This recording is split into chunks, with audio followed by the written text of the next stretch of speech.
Hello friends, once again welcome to our academy. आज आगे बढ़ने से पहले मैं आप लोग से क्षमा मांगना चाहूँगा माय डियर फ्रेंड्स, क्योंकि मैंने कुछ दिन वीडियो आपको नहीं डाल पाया कुछ प्रॉब्लम आ जाने के कारण। और मैं आप लोग को मोडल्स और फिक्स प्रीपोजिशन साथ साथ पढ़ा रहा था। तो मोडल्स में मैंने बताया भी था कि मेरा जो लास्ट अब जो है वीडियो मोडल्स पे आएगा, क्योंकि मोडल्स हम लोगों ने ख़त्म कर लिया था। कुछ ऐसे पॉइंट्स हैं, कुछ ऐसे फैक्ट्स हैं रिलेटेड टू मॉडल्स, उसको भी हम लोग को जानना ज़रूरी होता है। तो चलिए बिना समय गंवाए हुए हम लोग सीधे अपने टॉपिक पे आते हैं। तो आज हम लोग मॉडल्स का लास्ट सेशन होगा, यानी इसके बाद मॉडल्स ख़त्म हो जाएगा, ठीक है ना। तो कुछ उसके रिगार्डिंग फैक्ट्स है, पॉइंट्स है, सम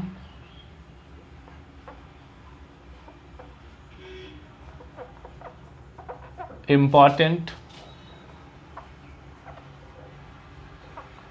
points, some important points regarding modal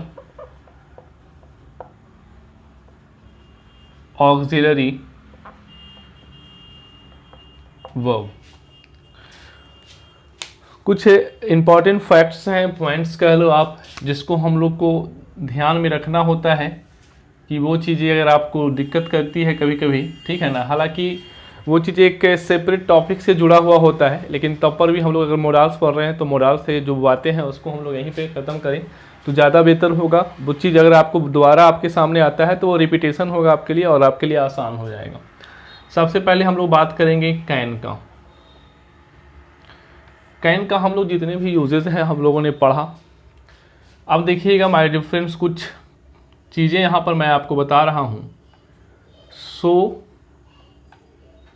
that, इसके बाद हमारे पास आता है सब्जेक्ट, इसके बाद आता है कैन, ठीक है।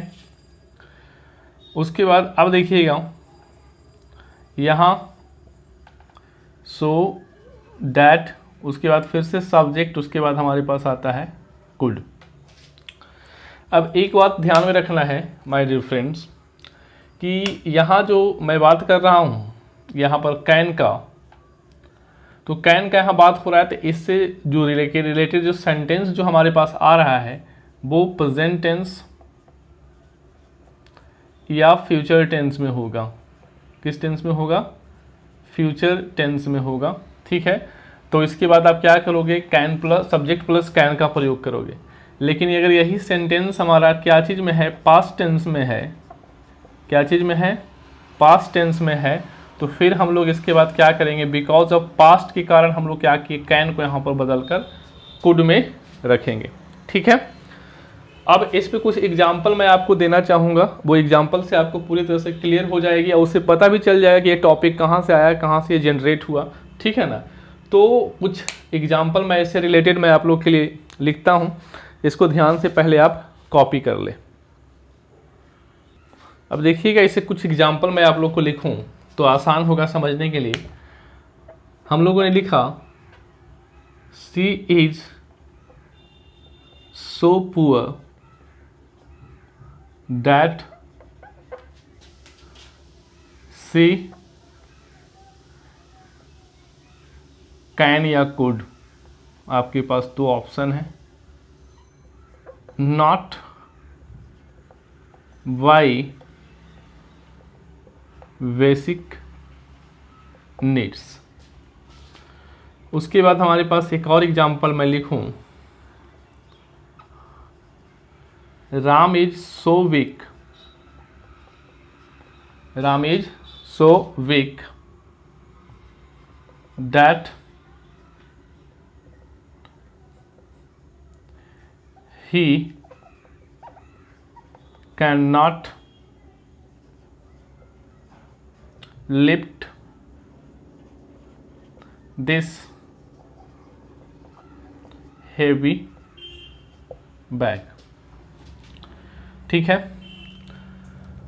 कुछ और सेंटेंसेस मैं यहाँ पर लिखना चाहूँगा।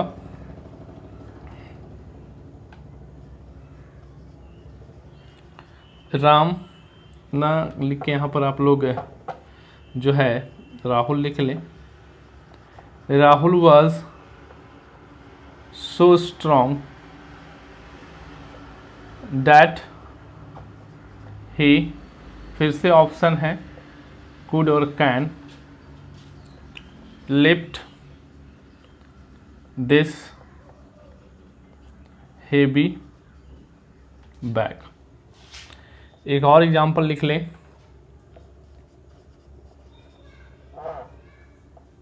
राधा was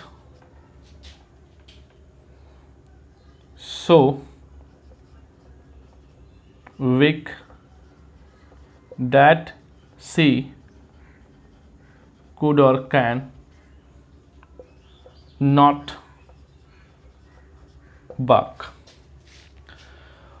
अब हमारे पास ये कुछ सेंटेंसेज है माय डियर फ्रेंड्स, 4 सेंटेंसेज मैंने आपको लिख के दिया, और ये चीज़ आपको समझ में भी आ रहा होगा कि सर इसका ओरिजिन कहाँ से आ रहा है।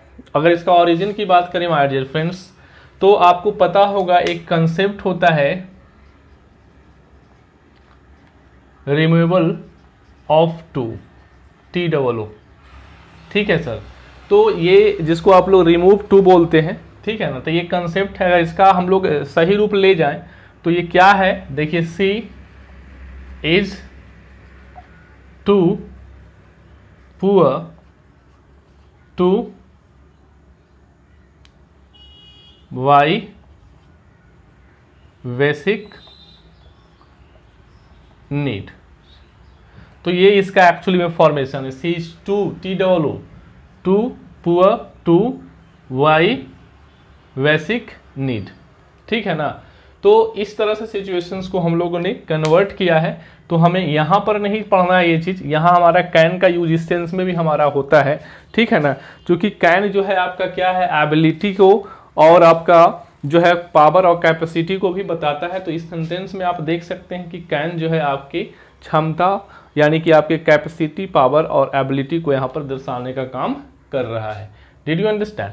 तो अब जरा सा एक चीज ध्यान में रखना है, लिखा हुआ है सी एक सब्जेक्ट हो गया, इज हमारा लिंकिंग वर्ब है, सो पुअर। अब जरा ध्यान से समझिएगा माय डियर फ्रेंड्स, यहाँ बच्चों को प्रॉब्लम होती है कि ये जो पुअर है, पुअर एक्चुअली में क्या है, एक एडजेक्टिव है। अगर ये एडजेक्टिव है तो हमारे पास ये सो क्या कर रहा है, सो एक हमारा एडवर्ब हो गया, चूंकि एडजेक्टिव के पहले प्लेसमेंट किसका होगा, एडवर्ब का होगा, ठीक है ना। तो अब देखिएगा ध्यान से कि यहाँ पर डैट का प्रयोग किया गया है। डैट एज ए कंजंक्शन काम कर रहा है, चूंकि देख रहे हैं यहाँ पर एक सेंटेंस को जोड़ने का काम कर रहा है, ठीक है ना। तो अब ये देखना है, ये चीज़ मैंने आपको एक एक्स्ट्रा नॉलेज दे दिया, चूंकि इसमें आपको समझ में आ गया होगा। अब ध्यान से समझिएगा कि यहाँ पर देख रहे हैं, ये जो देख रहे हैं माय डियर फ्रेंड्स, ये क्या है, इज है। तो जब इज ऑक्सिलरी वर्ब लगा हुआ है तो आपको समझ में आ रहा होगा कि प्रेजेंट को रिप्रेजेंट कर रहा है। ये किसको रिप्रेजेंट कर रहा है, प्रेजेंट टेंस को रिप्रेजेंट कर रहा है। जब ये प्रेजेंट टेंस को रिप्रेजेंट करेगा तो मैंने अभी भी आपको बताया था कि जब प्रेजेंट या फ्यूचर की हम लोग बात करेंगे तो वहाँ पर किसका प्रयोग करेंगे, कैन का प्रयोग करेंगे, कुड का प्रयोग नहीं करेंगे। तो ये चीज़ आपको क्लियर हो गई होगी, ठीक है। दूसरा देखिए वही चीज़ है, Ram is so weak that he. अब देखिएगा एक बात और ध्यान करने की कोशिश कीजिएगा कि क्या है, यहाँ पुअर जो है एक नेगेटिव वर्ड हो रहा है, देख रहे हैं नेगेटिव है।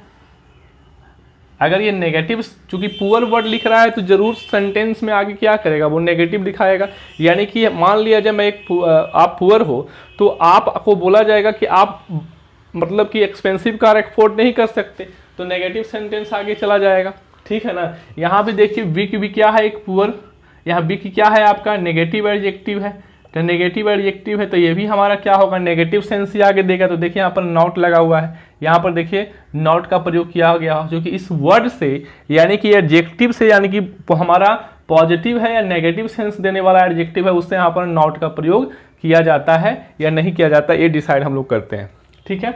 अब देखिएगा यहाँ भी नेगेटिव है, वीक है, तो वीक है तो जरूर कुछ नेगेटिव भी हुआ होगा। तो देखिए यहाँ पर कैन का प्रयोग, कैन नॉट का प्रयोग किया गया है। यहाँ पर देखिए ईज है, तो ईज है तो इसलिए आप क्या करोगे, ये प्रेजेंट टेंस में है, इसलिए यहाँ पर कैन क्या है, सही है, कैन में कोई प्रॉब्लम नहीं है।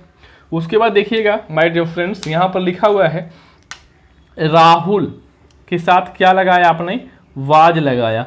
बाकी कहानी तो वही है, लेकिन यहाँ पर देखिएगा माय डियर फ्रेंड्स, सो के बाद जो हम लोग एडजेक्टिव का प्रयोग कर रहे हैं, यहाँ पर वर्ड स्ट्रॉन्ग का यूज किया गया है। अब स्ट्रॉन्ग वर्ड जब यूज किया गया तो पॉजिटिव सेंस देगा या नेगेटिव सेंस देगा? डेफिनेटली एक पॉजिटिव सेंस देगा।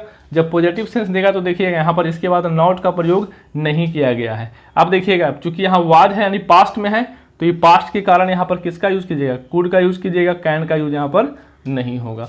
उसी तरह से क्या हो जाएगा, राधा वाज सो बिग, देखिए फिर से नेगेटिव आ गया, तो यहाँ पर क्या हो जाएगा नेगेटिव। यहाँ पर वाज यहाँ पर क्या है, पास्ट को दिखा रहा है, तो यहाँ पर क्या आना चाहिए? कुड का प्रयोग होना चाहिए, यहाँ पर कैन नॉट का प्रयोग नहीं होगा। और नेगेटिव कैसे आता है सेंटेंस के उसके बाद, वो मैंने आपको समझाने की कोशिश किया। तो आई होप कि ये बात आपको समझ में अच्छी तरह से आ गई होगी कि यहाँ पर हम लोग कैन का प्रयोग या कुड का प्रयोग किस कैन का पास्ट के सेंस में यहाँ पर करते हैं, है ना। तो यहाँ तक की बातों को पहले आप समझें और कॉपी करें। आगे देखिएगा माय डियर फ्रेंड्स, हम लोग बात कर रहे हैं मे का। मे का भी हम लोग समझ लिए थे, मोरल्स वगैरह में क्या क्या इसका यूज है, क्या फंक्शन है, कैसे ये काम करता है। यहाँ पर मैं जो आप बताने जा रहा हूँ समझिएगा बात को, कि मे का यूज जो है हम लोग यहाँ पर अगर पॉइंट नंबर 1 लिखा जाए, टू एक्सप्रेस क्या एक्सप्रेस करने के लिए किया जाता है। आप जब नरेशन पढ़ रहे होंगे तो वहाँ पर एक बात आपको याद आ रहा होगा, ऑप्टेटिव सेंटेंस में हम लोग क्या करते थे कि विश के लिए यूज करते थे इसका, है ना, प्रे के लिए यूज करते थे, है ना, विश हो गया, प्रेयर हो गया, समझ रहे हैं बात को, विलेज के लिए यूज करते थे। एक हमारा एक और वर्ड आता था, कर्स के लिए भी यूज करते थे। तो हमने आपको बताया था कि ये हमारा पॉजिटिव सेंस दे रहा है ना, ये पॉजिटिव मीनिंग को कन्वे कर रहा है, यही एक सिंगल वर्ड है नेगेटिव मीनिंग को कन्वे कर रहा है, समझ रहे हैं बात को। तो ये चीज़ मैंने आपको वहाँ डिटेल में समझाया था। तो मे का प्रयोग हम लोग इन सब चीज़ों के लिए भी करते हैं। एक एग्जाम्पल अगर ले लें तो देखिएगा, ध्यान से समझिएगा। जैसे लिखा हुआ है, मे गॉड हेल्प यू। अब देखिए, देखने में तो सेंटेंस की शुरुआत में ऑक्सिलरी वर्ब आ रहा है, तो लग रहा होगा कि सर ये तो नेगेटिव इंट्रोगेटिव फॉर्म को क्रिएट कर रहा है, लेकिन ऐसा नहीं है। यहाँ पर देखिए, अगर इंट्रोगेटिव फॉर्म को क्रिएट करता है तो यहाँ पर साइन ऑफ क्या होता है, इंट्रोगेशन होता है। यहाँ साइन ऑफ क्या है, एक्सक्लामेशन है। दैट्स वाई यहाँ पर देखिए किसका यूज किया जा रहा है, मे गॉड हेल्प यू। तो सर ये क्या हो सकता है, प्रेयर हो सकता है ना, आप इसको प्रेयर बोल सकते हो, ठीक है ना। उसी तरह से एक और सेंटेंस इसमें हम लोग लिख लें, जैसे एक एग्जांपल इसमें और लिख लें माय डियर फ्रेंड्स। जैसे यहाँ पर क्या है, may you live long, may you live long. तो ये क्या हो गया आपका, ब्लेस हो गया, है ना, ब्लेस हो गया, ठीक है, विश हो गया। तो इस तरह से चीज़ों को हम लोग क्या करते हैं, कैटेगराइज करने का काम करते हैं। तो वो चीज़ें हम लोगों ने वहाँ पर पढ़ा था। आज मैंने वहाँ पर ये चूँकि मोरल्स मैं पढ़ा रहा हूँ आपको, तो उसके रिलेटेड बात जो भी है यहाँ पर मैं आपको बता दिया, ठीक है। तो ये चीज़ आपको ध्यान में रखना है। दूसरा, अगर हम मे का बात करें, क्या यूज होता है इसका, तो एक बहुत ही इंपॉर्टेंट सेगमेंट पे हम लोग बात कर रहे हैं, जो हमेशा एग्जामिनेशन उस पर क्वेश्चन पूछता है। तो इस बात को आप ध्यान में रखिएगा। टू एक्सप्रेस पर्पस, पर्पस को एक्सप्रेस करने के लिए हम लोग मे का यूज करते हैं, ठीक है ना। एक कुछ एग्जांपल ले लेते हैं, उसके बाद मैं आपको उस एग्जांपल के थ्रू मैं आपको स्ट्रक्चर क्रिएट कर दूंगा ताकि आपको आसान हो। तो एक एग्जांपल ले लें, we eat food so that we, अब आपके पास ऑप्शन आएगा मे, आपके पास ऑप्शन आ जाएगा कैन, आपके पास ऑप्शन आ जाएगा माइट, है ना, आपके पास ऑप्शन आ जाएगा शुड, कुछ भी ऑप्शन आपको दे सकता है। तो बस एक बात आप ध्यान में रखिएगा माय डियर फ्रेंड्स, कि यहाँ पर देखिए सो डैट का प्रयोग किया गया है। सो डैट हम किसके लिए यूज करते हैं, so that in order to, है ना। तो यहाँ पर आप बात करते हो तो सर सो डैट यहाँ पर आ रहा है, तो ये दिखाने का काम क्या कर रहा है, ये पर्पस को ही दिखाने का काम कर रहा है।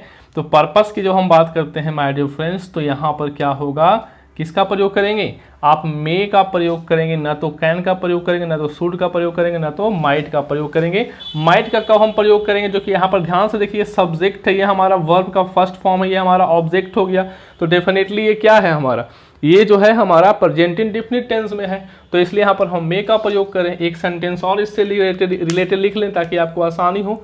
तो अब देखिएगा एक और सेंटेंस मैं लिख रहा हूँ, जैसे सी केम हेयर सो डैट सी, अब आपके पास ऑप्शन है माइट और मे मीट मी या सी मी, चलिए यहाँ पर सी मी लिख लेते हैं। अब देखिएगा कि यहाँ पर उसका ये सब्जेक्ट हो गया, ये वर्ब हो गया, ये हमारा प्लेस को रिप्रेजेंट करने वाला एक वर्ड हो गया, एडवर्ब हो गया। अब जरा सा ध्यान समझिएगा कि सी केम, केम क्या है, वर्ब का V2 फॉर्म है, ये पास्ट इंडेफिनिट टेंस है, तो ये तो सो डैट आया तो पर्पस को दिखा रहा है, लेकिन अब यहाँ पर चूंकि पास्ट के कारण हम लोग क्या करेंगे, कैन का यूज, सॉरी मे का यूज ना करके किसका यूज करेंगे, हम माइट का यूज करेंगे। ठीक है, तो इससे हमारा कंक्लूजन क्या आया, मे का हम लोगों ने पॉइंट जब पढ़ा तो यहाँ तक की बातों को आप समझिएगा। इसका आप चाहे तो स्क्रीनशॉट ले लीजिएगा। ठीक है, चलिए स्टार्ट कर, आगे देखते हैं इस चीज़ों को।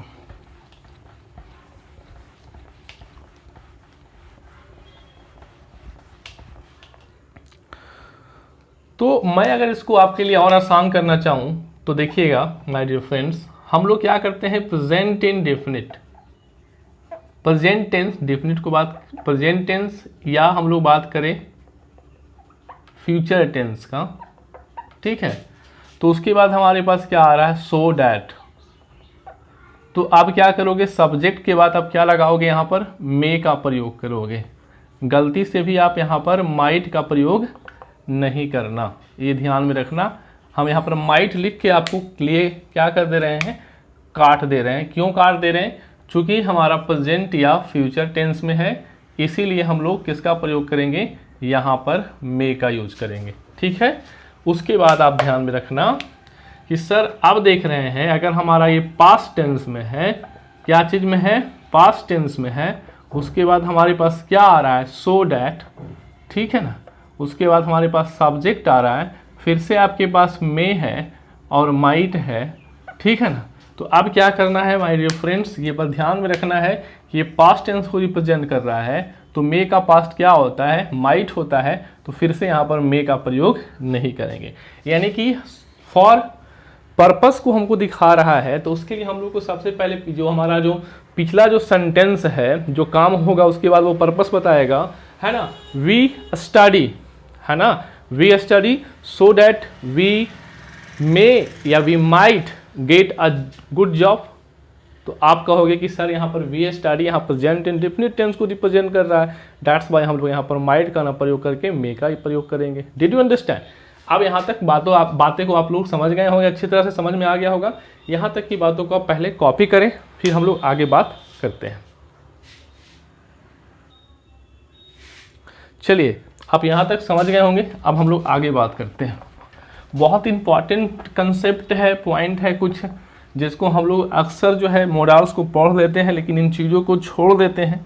ठीक है ना, तो ये चीज़ आपको ध्यान में रखना है। दैट्स वाई मैंने कुछ ऐसे पॉइंट्स थे जिसको हम वहाँ पर आपको ना पढ़ा के इसको हम लोग अलग एक नोट्स जो है, यानी एक सेक्शन बना दिया। सेक्शन उसका आप तैयार कर लेना, some important points regardings model auxiliary, तो वहाँ पर आप इसको कॉपी कर लेना। ठीक है ना जी। अब समझिएगा, हम लोग बात कर रहे हैं आगे शुड का। देखिए, शुड एक ऐसा मॉडल ऑक्सिलरी है माय डियर फ्रेंड्स कि ये जो है आपको बता दें कि हम लोग जनरल तौर पे एक नियम पढ़ाया जाता है हम लोग को कि when we talk about the conditional sentence, हम लोग कंडीशनल सेंटेंस में कभी भी, कंडीशनल सेंटेंस के साथ कभी भी हम लोग मोडल या फ्यूचर टेंस का यूज नहीं करते हैं, या आप लोग जानते होंगे। ठीक है ना, तो जब हम लोग टेंस पढ़े तो उसमें भी इस बात का मैंने डिस्कशन किया था। अब हम लोग जब मोडल्स पढ़ रहे हैं तो मोडल्स में एक सबसे इम्पॉर्टेंट बात क्या होता है, बच्चे यहाँ पर गलती करके चले आते हैं कि एक मॉडल ऑक्सिलरी है, जहाँ पर कंडीशनल सेंटेंस के साथ उसको रखा जाता है, यहाँ तक कि उसको हम लोग जो है कंडीशनल वर्ड के जगह पर रिप्लेस करके उसको वहाँ पर रखने की कोशिश करते हैं। तो इस बात को आपको ध्यान में रखना है। अब बात करते हैं उस बात की, क्या हम बात आपको समझाना चाह रहे थे। तो सबसे पहला बात आप एक चीज़ समझिएगा, कि जो शुड है आपका, शुड इक्वल टू होता है इफ़। शुड इक्वल टू क्या होता है? इफ़। इफ़ आपको पता होगा ये कंडीशनल वर्ड है। जब हम टेंस पढ़ रहे थे तो आपको मैंने कंडीशनल वर्ड को बहुत अच्छी तरह से समझाया था, ठीक है ना। अभी तक उसको आप नहीं देखें तो ज़रूर आप देख लीजिएगा। टेंस का मेरा प्लेलिस्ट जो है, प्लेलिस्ट में पूरा वीडियो पड़ा हुआ है। अब देखिएगा माय डियर फ्रेंड्स कि जब हम कुछ सेंटेंसेज आपको लिख के समझाना चाहते हैं कि ताकि आपको ध्यान में ये चीज़ रहे। एक एग्जाम्पल लिखें, जैसे लिखें if you work hard you will get good marks in the exam. ठीक है, ये मैंने सेंटेंस लिखा। एक सेंटेंस और मैं लिखना चाहता हूँ, if you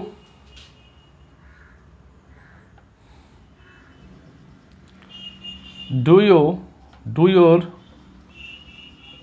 work honestly, you will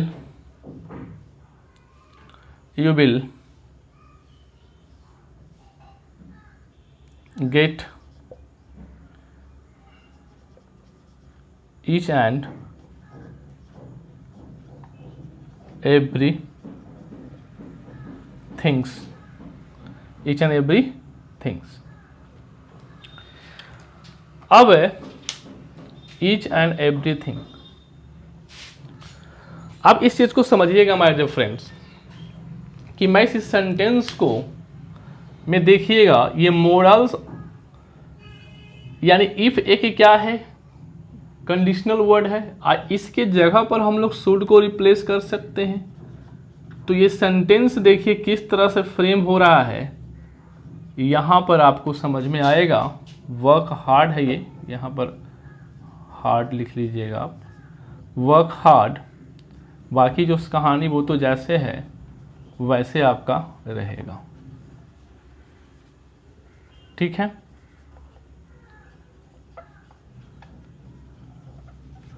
मेरा मेन जो मोटो था आपको बताने का कि इफ़ को हटाकर हम लोग शुड का प्रयोग करते हैं। यहाँ भी हम लोग क्या करेंगे, इफ़ को हटा देंगे और इफ़ के जगह पर चाहे तो इस सेंटेंस के में हम शुड का प्रयोग करके ये जो कहानी है एज इट इज़ यहाँ पर लिख दिया जाएगा, ठीक है ना। ये हमारा कंडीशनल सेंटेंस है।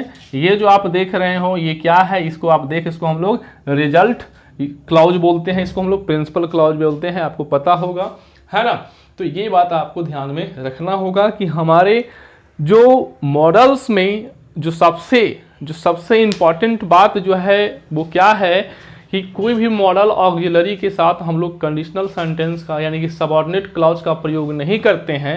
बट एक ऐसा मॉडल ऑक्सिलरी है जो इफ़ के बराबर ही है, दैट्स वाई हम लोग इफ़ को हटाकर उसके जगह पर शुड का प्रयोग कर सकते हैं, इक्विवेलेंट, उसमें कोई प्रॉब्लम नहीं है। आई होप कि ये बात आपको समझ में आ गई होगी, ठीक है। इसके पीछे कुछ और वजह है, वो वजह मैं आपको अभी नहीं बताऊंगा, नहीं तो आप दिक्कत हो जाएगा आपको, आप उलझ जाओगे उस चीज़ में। तो बस आप इतना ही इस चीज़ को आप समझो। एक और छोटी सी बात मैं आप लोग के लिए कर लूँ, ठीक है ना, शुड के रिगार्डिंग ही है, यह बात आप समझ लीजिएगा, ठीक है ना। यहाँ तक की बातों को आप कॉपी कर लीजिएगा। और मैं तो आपसे एक बार हमेशा एक बात के बोलता हूँ और आग्रह करता हूँ कि जब भी आप वीडियो आप देख रहे हो, पढ़ रहे हो, तो उस समय आप कभी भी कॉपी करने की कोशिश मत कीजिएगा। साथ साथ कॉपी करने से क्या होता है कि आप उतने तरह से बातों को अटेंटिवली नहीं सुन पाते हो और इसलिए बहुत सारी चीज़ें आपको मिस हो जाती हैं। तो एक बार बढ़िया से पहले आप देख लो, उसके बाद देखने के बाद आप जो है उसको जहाँ तहाँ से क्या कर सकते हो, जो ऐसी आप उस चीज़ को आया तो उसको पॉज करके आप वहाँ पर चीज़ों को कॉपी कर सकते हो। एक बात आप ध्यान में रखिएगा माय डियर फ्रेंड्स कि एक वर्ड है हमारे पास लिस्ट। लिस्ट है, एक वर्ड होता है LEST, लिस्ट। ये लिस्ट है, ये वर्ड क्या है LEST, लिस्ट। लिस्ट का अगर हम लोग हिंदी मीनिंग में जाएं तो क्या है, इसका मतलब है कहीं ऐसा ना हो कि, कहीं ऐसा ना हो कि, आप हिंदी में हंसी का दीदी का देख लीजिएगा, मेरा हिंदी उतना अच्छा नहीं है, कहीं ऐसा ना हो कि। अब देखिएगा माय डियर फ्रेंड्स की लिस्ट है, वर्ड लिस्ट है, तो इसमें क्या सबसे बड़ा खासियत क्या है कि हम लोग ये जो लिस्ट है क्या आखिर। लिस्ट एक्चुअली में इसको देखा जाए तो एक कंडीशनल वर्ड है ये, है ना। और एक बात और बात करें तो ये सेंटेंस के जो मिडिल में आ रहा है तो ये सेंटेंस को जोड़ने का भी काम कर रहा है। समझ रहे हो बात को। तो सर ये बात आपको ध्यान में रखना है कि लिस्ट के बाद, ध्यान समझिएगा, लिस्ट के बाद आपको जब भी मॉडल ऑक्सिलरी का प्रयोग करेंगे तो वहां पर शुड का प्रयोग किया जाता है, उसके अलावा किसी और चीज का प्रयोग नहीं किया जाता। दूसरा बात और ध्यान में रखना है कि लिस्ट के बाद जो सेंटेंस आप लिख रहे हैं यानी कि सब्जेक्ट प्लस शुड, ये तो फिक्स हो गया, ये तो शुड क्या हो गया आपका फिक्स हो गया, इसको तो आप चेंज नहीं कर सकते हैं, ठीक है ना। और कुछ बातें हैं जो हम लोग सब्जेक्टिव की बात करेंगे तो वहां पर समझाऊंगा मैं आपको, लेकिन यहाँ पर बस आप यही समझिएगा। तो अब देखिएगा कि शुड की जो हम लोग बात कर रहे हैं तो इसके साथ आप कभी भी नेगेटिव वर्ड नॉट, नेवर, और जो भी नेगेटिव वर्ड हो रहा है, नेगेटिव वर्ड है, उसका आप इसका यहाँ पर प्रयोग नहीं करोगे। एग्जाम आपको इसके साथ नेगेटिव वर्ड लिख के देता है तो आपको गलती होगा, वहाँ पर आपको सही रूप में उसको करना है। क्यों? बिकॉज आप देखें इस वर्ड का हिंदी देखें तो इसका हिंदी में ही नेगेटिव छिपा हुआ है। दैट्स वाई हम लोग को यहाँ पर इसके साथ नेगेटिव वर्ड का यूज नहीं करना है। इसके बाद यानी कि इसके पहले वाले सेंटेंस में नेगेटिव हो सकता है, लेकिन इसके साथ लेट्स के साथ should, subject plus should plus के बाद नॉट का प्रयोग कर रहे हैं तो वो वहां पर क्या हो जाएगा, गलत हो जाएगा। तो यहां तक की बातों को पहले आप समझें और देखें। इसमें और कुछ बातें मैं आपको क्लियर कर दूं, ध्यान से समझिएगा। इसके साथ है आप किसी भी टेंस का, प्रेजेंट टेंस, फ्यूचर टेंस या पास्ट टेंस, कोई भी टेंस का आप प्रयोग कर रहे हो, ठीक है भाई। वर्ड आपका जब लिस्ट आ रहा है तो सब्जेक्ट प्लस क्या आएगा, शुड आएगा, ठीक है भाई। उसके बाद वर्ब, जो वर्ब का फर्स्ट फॉर्म जो आएगा वो जो आएगा, ध्यान समझिएगा, वो नेगेटिव वर्ब होना चाहिए। नेगेटिव वर्ड, यहाँ पर नेगेटिव वर्ड मैं यूज कर रहा हूँ, नेगेटिव वर्ब, नेगेटिव वर्ब। जैसे एक सेंटेंस में लिखूं एग्जाम्पल में, देखिएगा, work hard, work hard, लेस्ट you fail in the exam. ध्यान से समझिए, वर्क हार्ड ये हमारा इंपरेटिव सेंटेंस है, तो इंपरेटिव सेंटेंस को भी प्रेजेंट टेंस में लिखा जाता है। इंपरेटिव सेंटेंस है, इससे कोई प्रॉब्लम नहीं है। अब देखिएगा लिखा हुआ है लिस्ट, लिस्ट के बाद हम लोग क्या किया, सॉरी यहां पर एक चीज छूटा, क्या छूट गया, शुड, यू शुड। अब देखिए फेल जो वर्ड है my dear friends, fail word क्या है, यहां पर फेल वर्ड जो है वो नेगेटिव है। नेगेटिव इसके साथ लग नहीं रहा है, नेगेटिव ये वर्ड ही है, सेंस ही नेगेटिव दे रहा है। गेटिंग? तो आई होप कि ये बात आपको समझ में आ गई होगी। और मैं आप लोग को एक बात बताना चाहूँगा कि जब भी किसी भी चीज़ को आप पढ़ते हो, कोई भी हमारा ग्रामर का टॉपिक है, बहुत ही इंपॉर्टेंट सेक्शन है, तो हर एक चीज़ को बड़ी अच्छी तरह से बारीकियों को समझने की कोशिश करें। कहीं भी प्रॉब्लम होता है तो जरूर आप कमेंट बॉक्स में कमेंट करके हमको बताएं ताकि मैं आपका प्रॉब्लम सॉल्व कर सकूं, ठीक है। तो हमारा मॉडल्स ऑक्सिलरी जो है पूरी तरह से समाप्त हो चुका है, अच्छी तरह से समाप्त कर चुके हैं, हम लोग ख़त्म कर चुके हैं। आप जो है इससे रिलेटेड जो भी क्वेश्चन है आप सॉल्व कर सकते हो। और मैं अभी जैसे ही मेरा पूरा जो टारगेट है वो कंप्लीट होता है ग्रामर का, तो मैं भी जो हूँ एसएससी मेंस लेवल का जो है जो भी अच्छे अच्छे लेवल के क्वेश्चन होंगे और अच्छे क्वेश्चन होंगे वो मैं आपको यहाँ पर सॉल्व करवाऊँगा। ठीक है, चलिए मिलते हैं हम लोग अगले वीडियो में, ठीक है ना। और अगर अभी तक आपने मेरा चैनल को सब्सक्राइब नहीं किया है तो सब्सक्राइब करें, ठीक है ना, और दोस्तों को शेयर करें, कमेंट और लाइक ज़रूर करें, ठीक है ना। इससे हम लोग को क्या होता है, प्रेरणा मिलती है और मैं आप लोग के लिए ज़्यादा से ज़्यादा मेहनत करने की कोशिश करूँगा। ठीक है, मिलते हैं अगले वीडियो में।